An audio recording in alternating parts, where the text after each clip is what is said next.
I did it. Okay, all right. Here is our warm-up for the day. The Slido should be active. Did I do it correctly-ish? Okay, fine. Dust off those cobwebs. Surprise, surprise, we're going to be talking about hashing all day long. Go ahead, take like 3 minutes, fill this out. Remind everybody around you what you remember about it. And if you don't remember much, ask somebody else. And I'm going to replace the batteries in this mic. Thanks, y'all.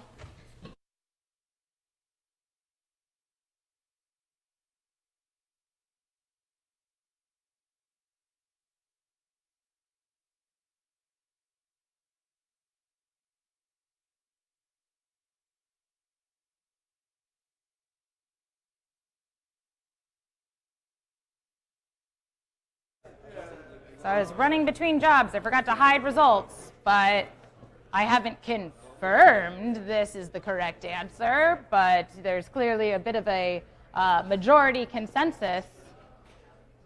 But did you pick 5 because you found 5, or did you pick 5 because everybody was jumping off the cliff, you know?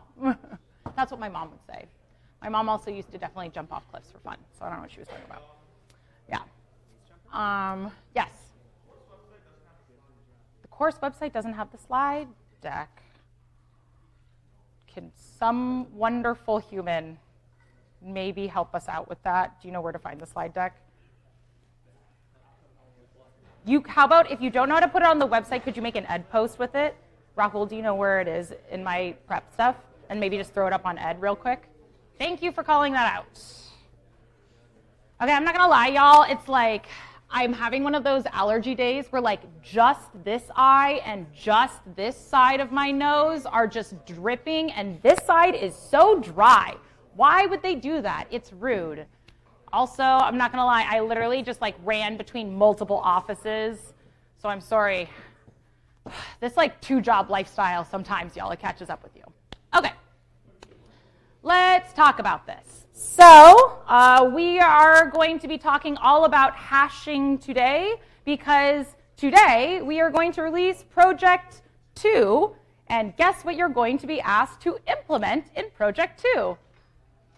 Hash table, yeah, cool. Okay, so we're going to talk all about how to actually implement it. We're going to talk about how Java implements it, but it looks like the vast majority of you, and you know what? Shout out to those 2 rebels down there, all right? You may not be technically correct in this situation, but I'm with you in spirit, wherever you are. What? Sorry, it's posted? It's okay. Also, the link to the slide is now on ed, if you want to follow along, and it will eventually make its way to the course website. Okay. Also, look, we have a Q&A. Look at that. Yes, they are. Go to the ed. Thank you, Anonymous. Okay. Let's actually go back to our slides. Okay, let's do this together. So this was a little bit to just sort of refresh some of the vocabulary that we're going to use when we're talking about these things. So a hash table is secretly just an array, and we think of each of these spaces in the array as a bucket, because in this context, we are using collision resolution strategy of separate chaining. What all that means is we've got an array, and we have 10 possible spaces to put stuff in this array. But what we're going to do is we need to translate between the set of numbers I'm going to put into the hash table and then need to look up out of the hash table, and where in the hash table they should deterministically go. That way of converting from a large range of numbers to a small specific subset of numbers, that's our technical definition of the word hash. In these first examples, you will see, and guess what, it's going to get more complicated today, that our hash function is literally just the number of the key. So we take the hash code, which is the key value, and then we need to fit it into this specific size of the array. This array happens to be of capacity or length 10. So the way that I would do this first is I would say, okay, 1A. 1 is the key. That's the lookup value. A is just along for the ride, baby. We'll take 1. We're going to mod it by table size. 1 mod 10 is what? Fingers maybe? 1? Yeah, I love it. Ooh, yeah. Answer back. Let's do that. 1. Let's see if my animations serve me. Yes. Now you can see I didn't just put it in the element at 1. I sort of made that space kind of like a front pointer, and I made a node for this, and it kind of hangs off. This is the separate chaining collision resolution strategy. Let's do more of it so I can get to those other crazy words I just said. So then the second value is 5, and B's along for the ride. 5 mod 10 is what? 5. I love it. Boom, there we go. At index 5. 11 mod 10 is what? 1. Oh, but the 1 bucket is already occupied. When 2 things hash to the same bucket, what is that called? Collision. Yes. Okay, there we go. That's our magic word. So collision is just a fancy word for, hey, when 2 things are trying to be stored at the same place of the array. There's a bunch of different ways to handle that tricky problem, but in this particular one, if you read in the instructions, we're using the separate chaining collision resolution strategy, which I like to think of as just the most direct way to solve it. If 2 things are trying to live in one house, you're now neighbors. Congratulations. We just add on to that list there. It's technically implemented with a linked list. This is what you will be implementing in Project 2, where you've got an array, and each of the buckets of the array holds a linked list. Let's keep going. 7 mod 10 is what? Love it. 12 mod 10 is what? 2. Amazing. 17 mod 10? 7. So we've got a collision, but that's okay. This is the one big happy family type of collision resolution. 1 mod 10 is what? 1. Amazing. Oh, but what happened? Did I add an extra entry? Or if I click back on the animations, look at the 1 under the bucket 1. Previously, the key of 1 was associated to the value A.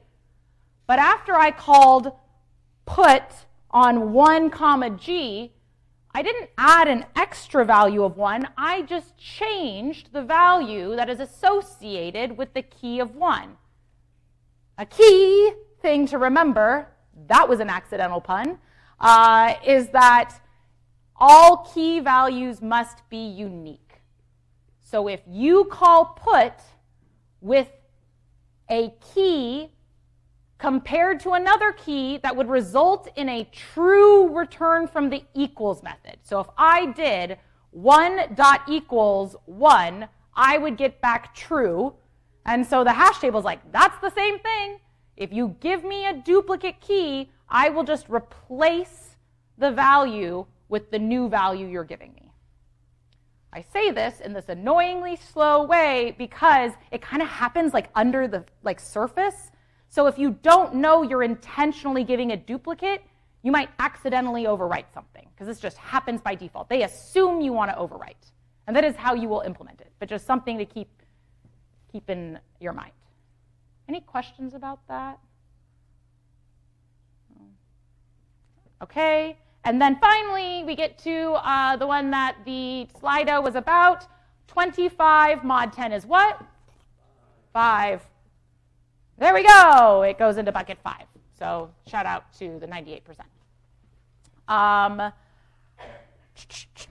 If you can't tell, this mod math will come up a lot in hash tables. I usually use 10 because if you haven't picked up on the pattern, any number mod 10 just gives you the ones digit. Surprise. Any questions? Cool. I'm pretty sure that is an exercise problem from exercise 2. Yes. Great. There you go. There's a question for your homework. Okay. Cool. Announcements. So, reminder that Project 1 Dex is due tonight at 11:59. Project 2 releases tonight It will not be due next week. It'll be due in 2 weeks because it is a 2-week assignment. Wow, that's so nice of you, Casey, to give us 2 weeks to do 1 week's worth of work. No, I'm not that kind of professor. It's definitely 2 weeks worth of work. I say this every time, and yet office hours for the next week will be suspiciously quiet.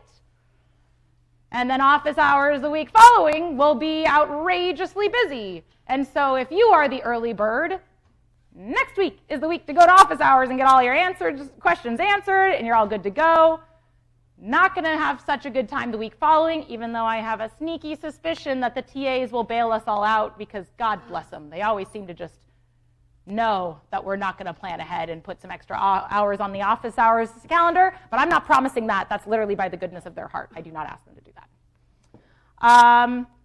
Reminder that exercise 1 turn-in, it was due on Monday, but the turn-in for it will close on Thursday. Just a reminder that, like, by default, we close the turn-in for all the assignments 3 days after, meaning you're only supposed to use up to 3 of your late days on any single assignment.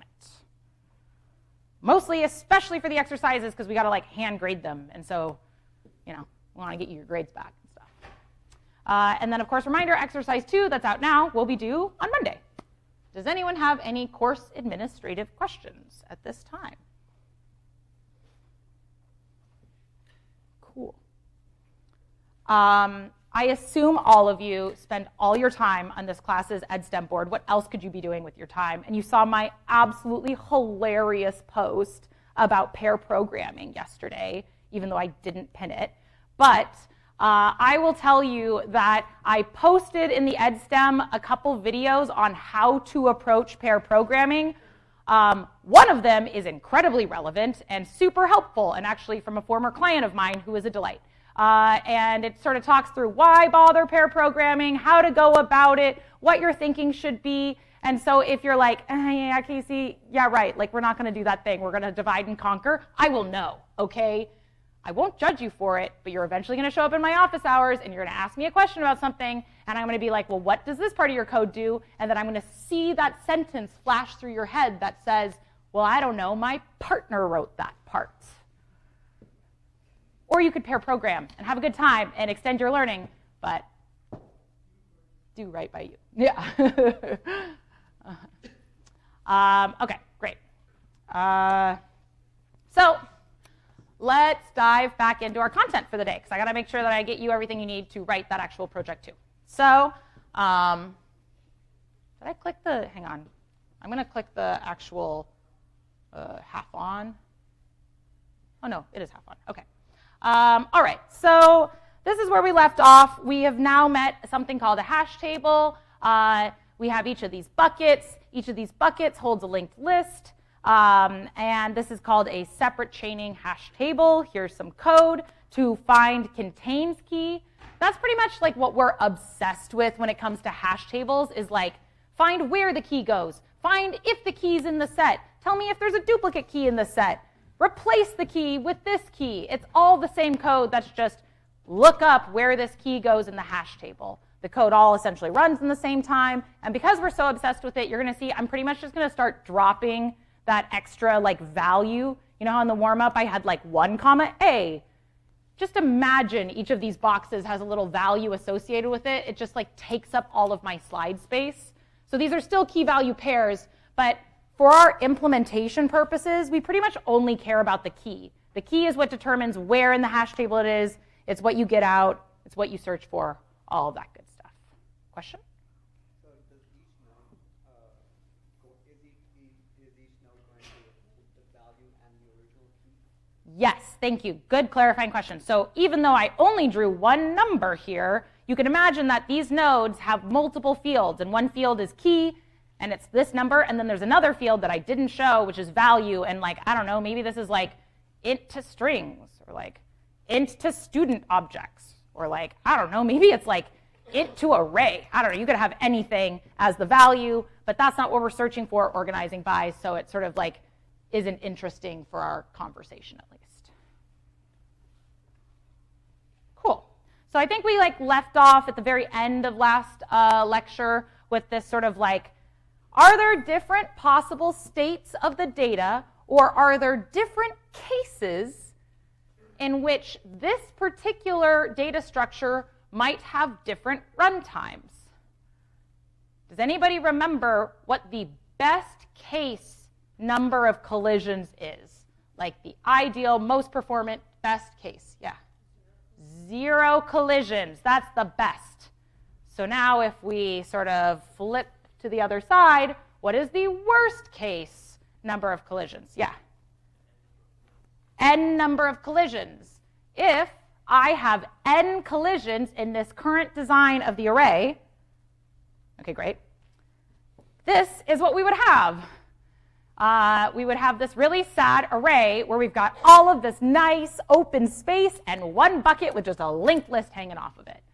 So that would incur n runtimes. The best case is when there's no collisions, and so then you still get that perfect constant lookup because you don't have to loop over anything to find it. There's one thing in each bucket, there's no looping to do within the buckets, and it's constant time to look up the index of an array. So that's sort of our range from linear to constant. So here's what I will say.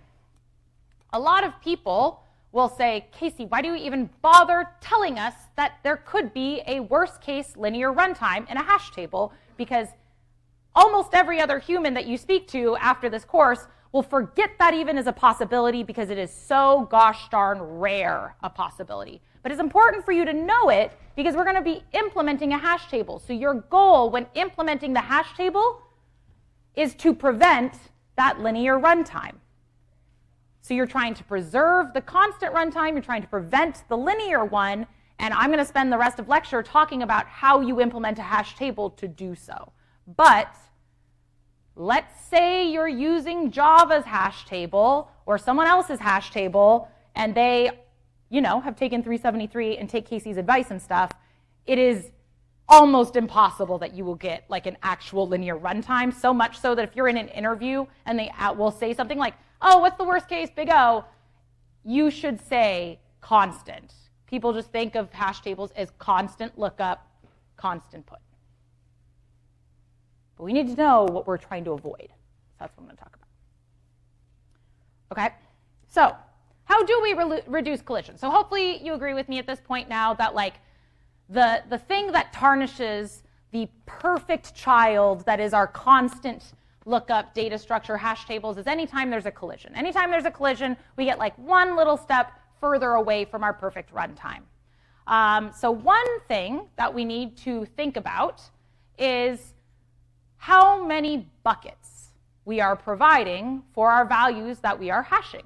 Now with the array map or array list or array stack, remember how we only have so many spaces in the array, and when you run out of space, you got to make an array that's double the size and copy everything over, and that's not a choice you make. It's you run out of room, you run out of room, right?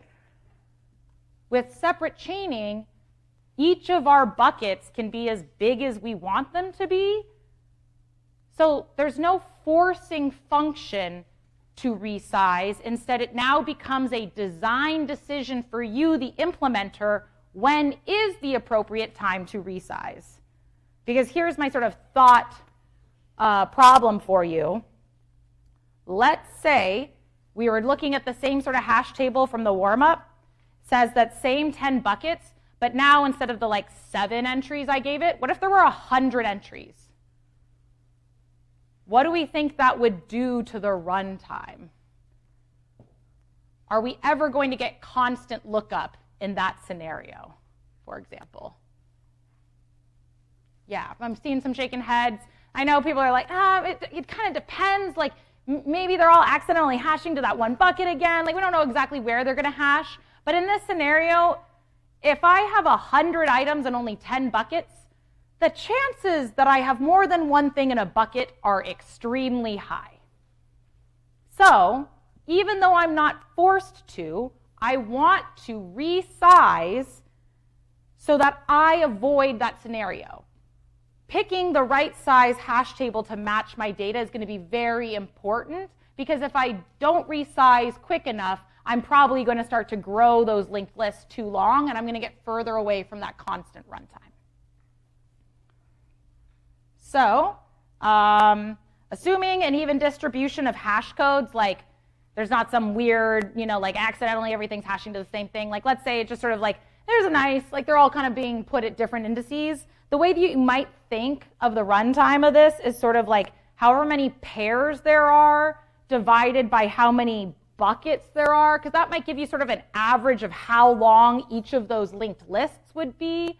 And since your runtime to get to a bucket is constant, the dominating term in the runtime analysis will be however many nodes you got to loop over in those linked lists. And so technically what you end up with is a sort of like O of like N being the number of pairs over C capacity. But even if it's 1 over N, what complexity class is that? It's on the slide. It's still a linear complexity class. So we want to make sure that we are resizing in a way that we never cross that threshold of more pairs than buckets, because that's when we could start to get into the linear runtime complexity class. Any questions about that thought process?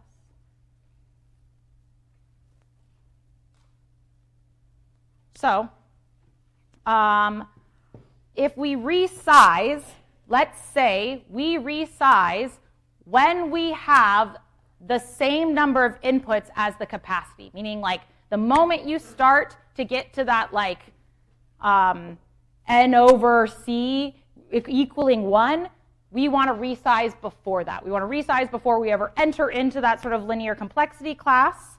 And so what you will probably want to do is you will want to keep track of how many pairs are in the array. You can always obviously call array.length to know how many capacities you are.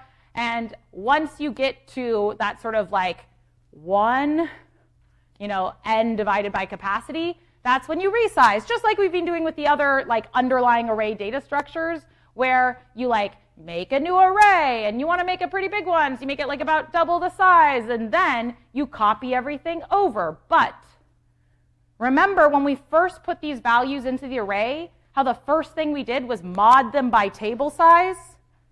If we just directly copied everything over to a table with a different size, they're not going to be in the right spot.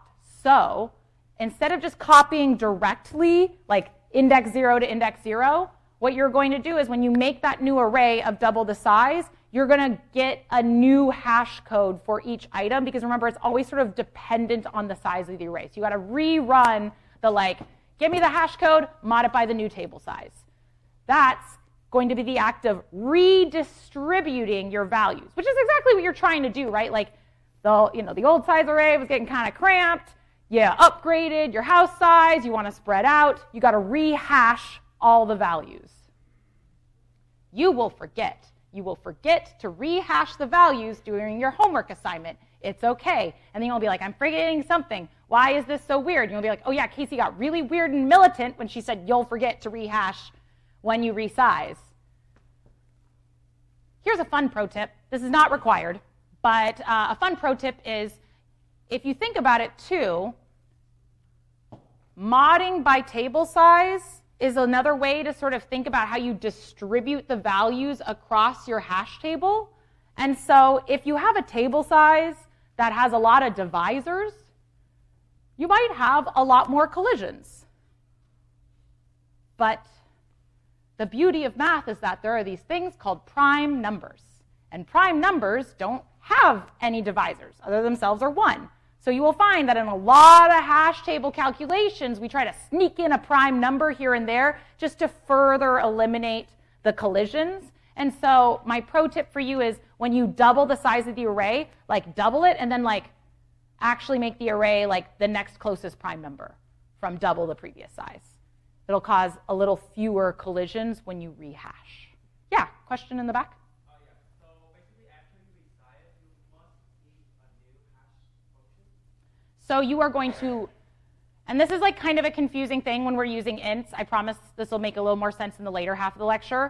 But what you're going to do is you're going to call a function called hash code on each of your keys again. That's going to give you the like representative int value. And then once you have that value again, you mod it by the new table size. So you call hash code, which in this case is very boring. It just returns the int value that is the key. I promise that will make more sense when we aren't using int keys. And then you mod by the new table size. Yes?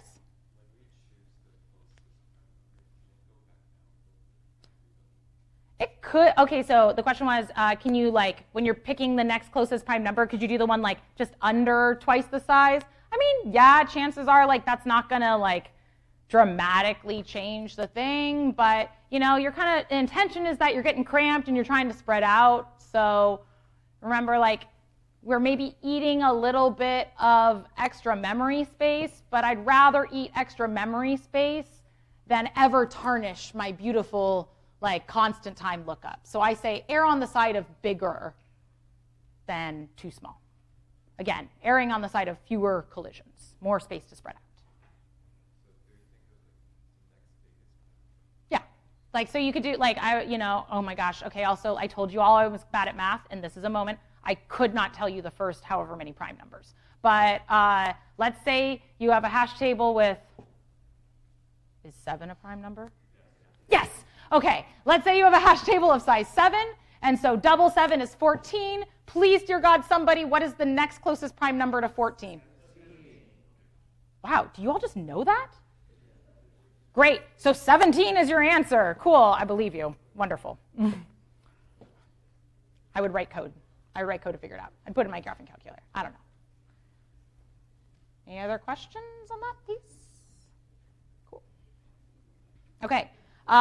Yes, you must do the resize when you get to a n over c of 1.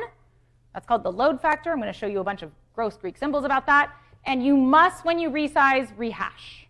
Those are the two things you must do on Project 2. The like next biggest prime number thing is like if you want to feel fancy. Here is like, I think, a really helpful visual. The hash table on the left is maybe what it would look like if you resize the array, but you just directly copied from index 0 to index 0, from index 1 to index 1. See how we've got this kind of like gross cluster? We still got those sort of like chains. The point is to spread them out. And so you can see on the right-hand side, that's where we expanded and rehashed shorter chains. So also, if you are doing your testing and you're getting some weird cluster situations like that, you forgot to rehash. Great. Okay, so there is of course, formal Greek letter to talk about this because frankly, computer scientists are really insecure that they're going to be put out of work, and they like to overly complicate things because it makes them feel smarter. I'm not lying. That's a real thing a UW professor said to me, and he was not joking. Maybe I was being feisty because I was like, anyone can code. And he's like, no, they can't. It's really complicated. I was like, you just put Greek letters to things that kind of are basic. All right, feel fancy. Here's one of those moments. Lambda is the Greek letter we apply to the term of what we call load capacity. Those are just the formal terms of how full is your underlying hash table. Lambda is just the number of entries, n, over the size of your hash table. N over c, that's lambda. But when we get to sort of calculating the in-practice case, like, okay, like, you know, maybe it's not perfect constant each time, but we're doing a pretty good job of avoiding that degenerate linear situation. People will sometimes refer to the in-practice runtime of hash tables as O of lambda, because it sounds fancy, but they literally just mean is like O of how full that thing is. Yeah, that's all the slide is saying. Any questions about that? I will probably call it lambda, yeah. And lambda in all cases is normalized to the size of the hash table that it's referring to by the... Yes, it is, yes. So lambda in this case means the like variable c as the denominator. And so when you resize your array, like your lambda will change because your C will increase. So theoretically, you start with 1C, your n increases until it gets really close to whatever the initial capacity is. You resize, you change the C, and your lambda goes down, and then you keep adding things until the lambda gets closer to 1, and then you resize, and then you change the C, and so on. For you, you definitely, when you are implementing it, want to resize before lambda hits 1. What exact value that is, though, is up to you. I will tell you what Java picked at the end of the slide deck. Oh, great questions. Wonderful. Okay, I'm going to pop open the Slido because y'all are really good at this. Okay, so resizing to reduce collisions is the same as double it and give it to the next person. Yeah. Get it. Why isn't there a lecture recording for Monday on the website? Have we just not posted it? Oh, okay. I can't see your responses, but I believe you. What exactly is hashing? It's just, I have this like really annoying slide at the very end that's like, hashing by definition. Hashing is literally just taking some range of stuff and translating it to a specific range of int values. That's what hashing is. It's that translation step between the key and the specific range of values available to you in your hash table. Yes, so this latest question here, go away, little thing. Isn't O of n over C always n because C is always a constant? Yes. So it is in that sort of linear, like, complexity class by this definition, but that's why, like, we really want to sort of pick a resize moment before that value gets too big, like when that sort of like coefficient, I guess, on n is negligible, essentially. But, you know, we would still call this constant time as long as you resize before lambda hits 1. These are good. Okay, great. Any other questions? Okay. Okay. Now here, like I said, so far I've been giving you always int values as the key. So the translation to get it from int value key to like where in the hash table is just like mod it by table size. But what if your key is not an int? What if it's like you're writing a real dictionary and your key value is a string and the value it's associated with it is like the definition of that word, something like that. That is when like this idea of a proper hash function comes into play. And we are going to have to figure out a way to represent that non-integer item as an int. In fact, here is an example of a hash code. This is also me kind of cheating it a little bit, where what I did is my way of translating the strings to some type of int value that I can then mod by the table size is I'm like, okay, well, like maybe we just pick the length of the string to be the int value that represents that individual string. So in this example, the string of A hashes to box 1. The string of AB with a length of 2 hashes to 2. C hashes to 1 because it's got a length of 1. So I'm just applying that hash code to figure out the number that I am associated with this non-int value so that I can then take that int and mod it by table size to find where this thing belongs in the hash table. I'm just going to click those. Yeah, there we go. That's a practice I would have had you do, but we've got no time. Cool. But here's something interesting. That first hash code, where the way it chooses to represent a string as just its length, let's think about that. In that scenario, how do we think it's going to handle collisions? Is it going to cause a number of collisions? Would say, for example, the word cat and the word dog then produce the same int value and then collide in a bucket? Yeah, because they're both 3-letter words, right? And also bat and hat and top, I don't know, right? Like, that's not really a good hash function because it's going to cause like a gosh darn lot of collisions. But it calculated really fast, which is nice. Like, constant time because it just returned a field.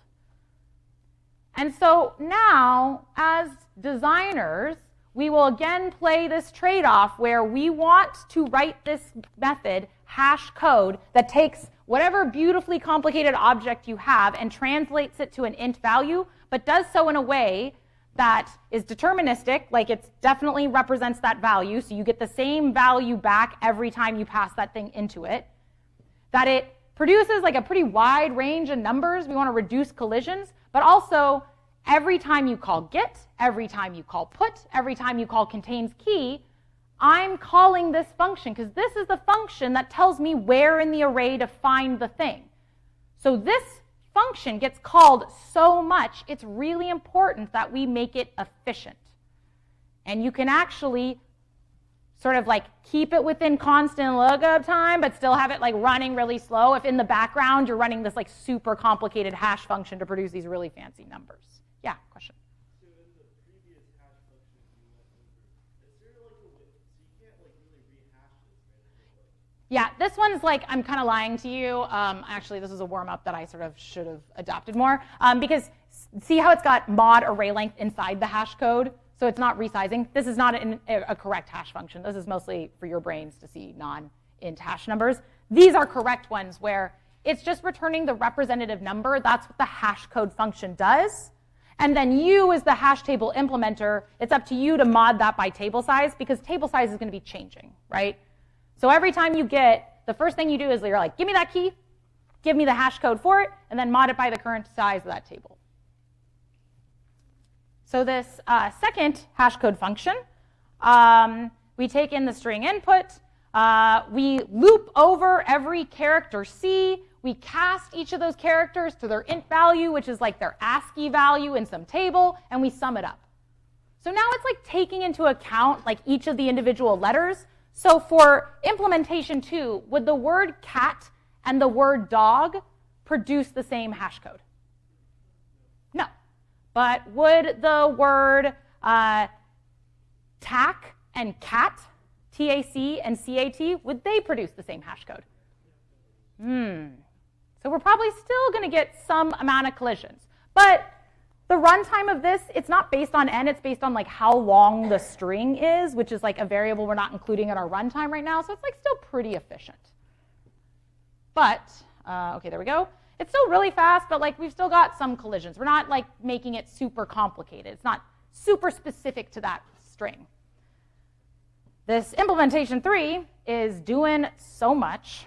What it does is it loops over every single C, and then it gets the next prime number, and then it multiplies and like gets the product of the power of the next prime number raised to the ASCII value of that character C. So what it does is it includes a bunch of prime numbers, so there's less likely to be collisions, and it incorporates where in the string that character showed up. So in implementation 3, would tac and cat produce the same hash code? No. But that get next prime number that Casey will use, because she cannot do it in her head, is extremely expensive code. This is definitely too inefficient. Though we're going to get very few collisions, we've now like tipped the balance over into the like, I'll take some collisions over running this every single time I have to interact with a key. So this is the balance we must take, designers. Any questions on that? Yeah? So for implementation 3, would it return like a really large index that would be used? Yes, you're going to get these massive numbers. It's like raised to the power, and then it's like the product of those things all together. It's going to be these huge long numbers that like I couldn't even say. Like it's like 1, 3, 4, whatever. So they're going to be really different, but then you're going to mod those by table size. So you can only like, it's almost like it's not worth it to make that number so long unless you just have like a gigantic array, because you're still going to limit the range of numbers by the size of your hash table. So that's why it's like 3's doing too much. It's too much variance. We're not going to even be able to benefit from that much variance. Yeah, question? How much do collisions impact like runtime and kind of how we're going to use this code? I mean, you will find that, yes, like collisions, absolutely. Like depending on how you write it, aren't going to impact like the complexity class, but if you time it, like collisions are the reason that your hash table runs slow, period. Like there are many professors in the world whose entire life is devoted to figuring out how we can avoid collisions, because hash tables, I will tell you, are the underlying structure of almost every single piece of data stored in almost every computer. So like hash tables literally used almost everywhere by almost everyone because it is the most efficient way to store things. And so finding the ideal balance of deterministic, differentiated, and efficient hash code is its whole area of research. You can go find those humans and talk to them. Nerds are cool. I don't know. Great. Okay. So here, this is mostly just me reiterating what I said here. So you can see this hash code down here where it takes in a string and it just produces a random number. That is not deterministic. For example, if I gave it the word cat 2 different times, I might get back 2 different numbers. That just straight up breaks. That won't work. The second one, you can see what I do is I'm sort of like, ooh, if there's like an even length, okay, ignore, I think there's 2 if statements there, but it's like if it's an even length string, give it the hash code 17, otherwise give it the hash code 43. Great, thanks. There we go. Not well distributed. That means like we're literally only ever going to get 2 possible hash codes, a lot of collisions, right? And that last one there, you can see we've got like a nested for loop and there's some like magical helper fun, something that's going off and doing something really complicated. Too much code to run every time I call this hash function. So those are the 3 design principles to think about when designing your hash function.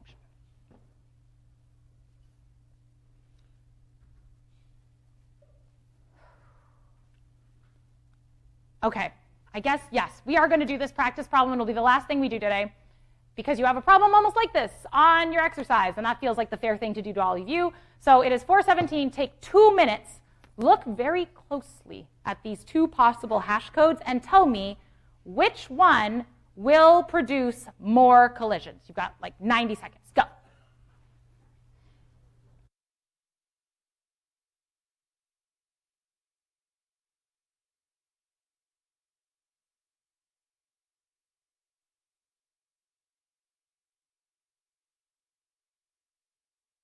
Okay, I'm sorry we've got to talk about it because we're almost out of time of class, but by the occasional chuckle and that delightful roar of conversation, does anybody want to tell me which one of these will produce more collisions?